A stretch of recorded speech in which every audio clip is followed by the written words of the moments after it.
Mar Tov and Shabbat Shalom. What makes you feel at home? Who makes you feel at home? I recently sat with a man who said of his wife a couple months after she died. He said, "She was my home." He was contemplating a move to assisted living, but he was struggling because he felt too attached to the house they had shared together. On a visit, he showed me around. Each room was still imprinted with the outlines of a couple living together. 2 matching coffee-stained mugs, 2 squished lumbar cushions velcroed to the backs of chairs, 2 olive green raincoats hanging in the hall. As we walked past the mantle, he stopped at each of the framed photos to tell me their companion stories. He was so alive when he described them. He said, "She took this one in Venice. We drank too much wine that night. We got married in June. Here we were together 40 years. Then we climbed the colorful carpeted stairs to the study, which smelled like old books and happiness. 2 wooden desks faced each other in the middle of the room, and they were so distinctly placed, like a kissing pair. There the couple had been seated across from each other for hours a day, year after year, reading, doing the crossword puzzles, working. I smiled to myself and I thought, even their furniture is in love with each other. We paused the tour, and the man sat down more dejected. Big exhale, and he said, "Without her, these rooms are not home anymore."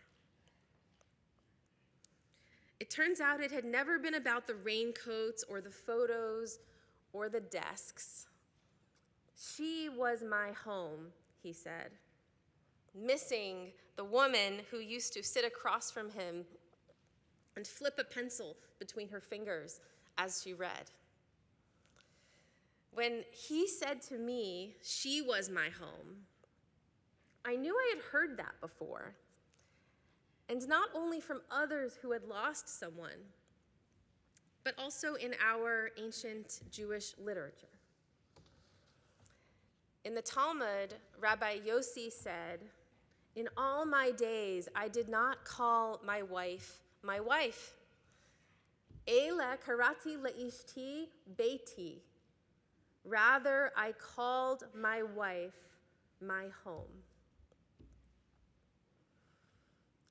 Who in your life would you call beiti, my bayit, my home? In the Jewish tradition, we can mourn anyone, but we are official mourners for those relationships that represent home to us. Usually for a parent who made a home for us, for a spouse who made a home with us, for a sibling who shared our childhood home, or God forbid, for a child we made a home for.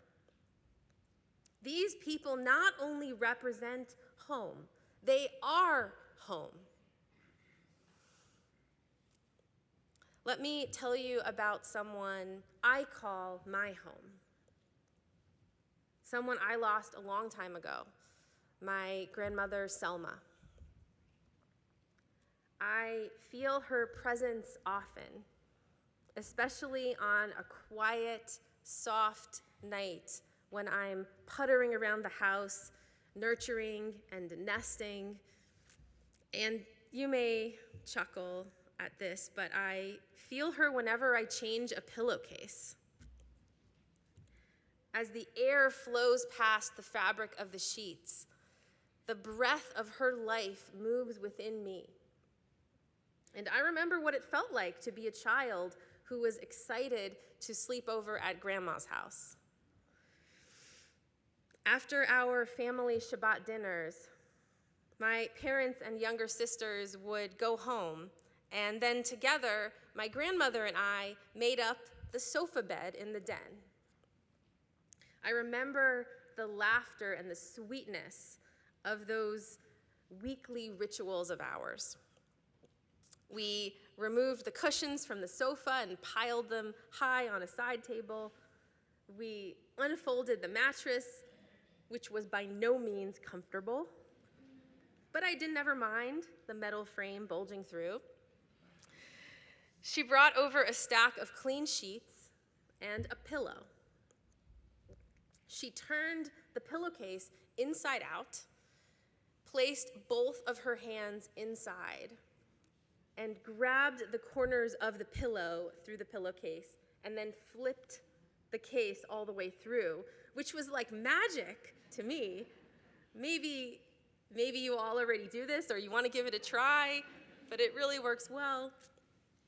To this day, every time I change a pillowcase, I remember the warm glow of Friday nights with my grandma Selma. They were my first sleepovers, overnight away from home for the first time. But truly, wherever she was, I was home. Kissing his and hers desks, my grandmother's pillowcases, and I invite you to summon today your own stories of those people who are home to you. Bring them here. Take a deep breath and imagine someone who made you feel safe and loved, who let you be yourself at your best and worst, with all your brilliance and mishigas. Someone who let you exhale into a hug or a phone call at the end of the day. Someone whose presence was your home. And I want to acknowledge the other possibility. If you were missing someone who you'd wished or hoped could be home to you, but who couldn't or who wouldn't for whatever reason, you are not the only one here. You will find others holding all kinds of grief today and with a diversity of experiences. That is the power of communal prayer. So whatever your story, let yourself soften into your memories and know that you are surrounded by hundreds of others who are also in their memories. And if we cry, we will steady each other and share tissues. We have to share tissues. Today is our chance to join the personal with the communal, to merge this physical space, our sanctuary, with our emotional home, by bringing our people here to Bethel, which means, after all, God's home. When we gather together, we transform this room into a holy place. The Talmud teaches that when even just 10 people gather in prayer, we bring down the Shekhinah. We bring down the presence of God from heaven.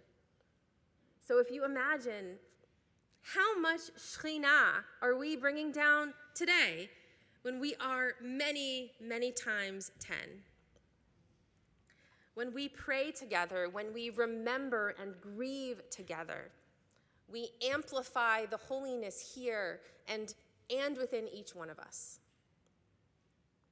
Together, we will ask that the souls of our loved ones will not only be remembered, but that they should remain alive in a way too. They should be bound up in the bond of life. Tzrura b'tzror hachayim. And one day, when we are no longer here to remember, we pray that their souls will find ours again. I find a lot of comfort in this idea, which is found in many places in Judaism. I especially love the story of Abraham's death. We read in the Torah that when he died, he was gathered to his kin. What does gathered to his kin mean? The rabbinic commentator Sforno from 16th century Italy explains that Abraham was attached, his soul became attached to the bundle of souls who were part of life after death. By using this language, the Torah hopes that he finds again those people who had been home to him.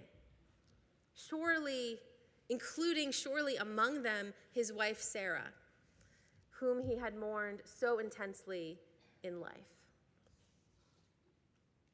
Like Abraham, I pray that the man with the kissing desks should live a long life, and that one day he too should be gathered to his kin.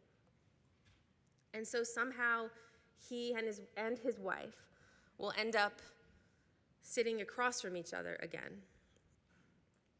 And I pray for myself that one day our souls gathered in another realm, which we do not fully understand, that I somehow get to spend Friday nights with my Grandma Selma again.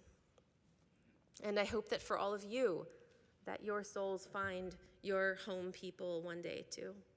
All of us home.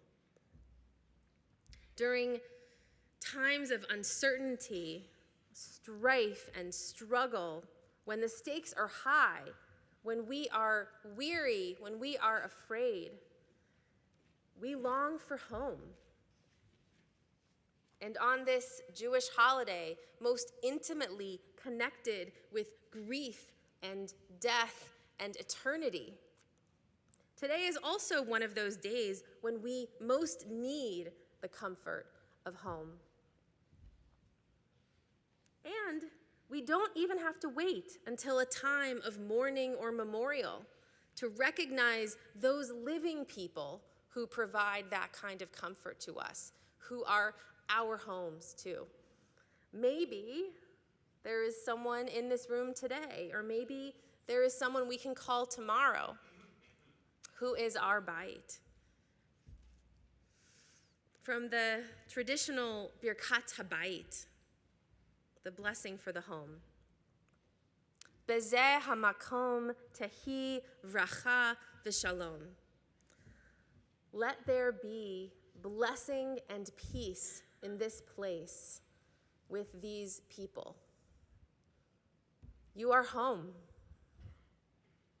Gmar Chatima Tova.